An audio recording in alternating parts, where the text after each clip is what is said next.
Now to the big story, controversial abortion vote. The Michigan Senate passing a ban on a second trimester procedure. It would prohibit doctors from performing what's known as a dilation and evacuation abortion, the only exception to save the mother's life. The procedure was used in more than 1,700 abortions in Michigan in 2017.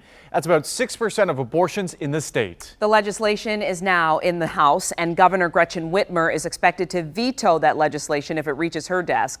But it could get pushed through without her signature. 7 Action's reporter Kim Russell talked with a woman who had to make a heart-wrenching choice. If you listen to senators speaking before this vote, it's clear this is an emotional issue on both sides of the aisle. I spoke to one woman it especially hit home for after she faced a heartbreaking decision. We wanted this baby very much. My husband and I had been married for about a year, and we were very excited to start a family. When Mikkel and her husband found out they were pregnant, they were ecstatic.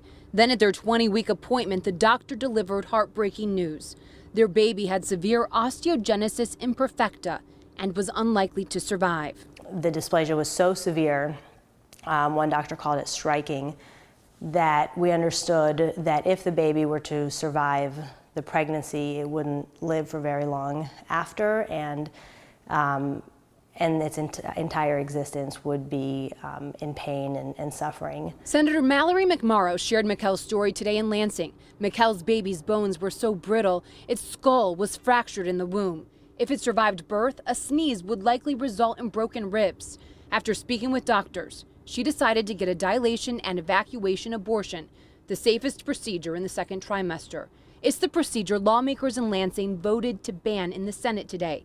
Republicans spoke out before the vote, calling on their fellow senators to protect the lives of the unborn. Many called the procedure they voted to ban dismemberment abortion. Dismemberment of an unborn baby is an especially gruesome act. I really hope that we can at least take a step back and say that this particular procedure is gruesome and barbaric, and we need to stop it. I'm Dr. Jen Villavicencio, and I'm a practicing OBGYN. She says it's inaccurate and unfair to call it a dismemberment abortion. She says the only other option in the second trimester is to induce labor, which is riskier and requires a hospital stay.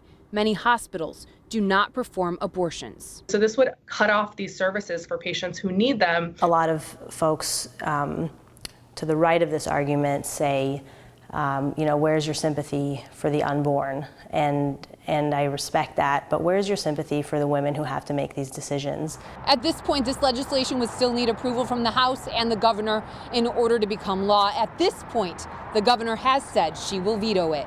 Kim Russell, 7 Action News. For more on the proposed ban or how it would impact Metro Detroit if signed into law, head to our website, WXYZ.com. And don't forget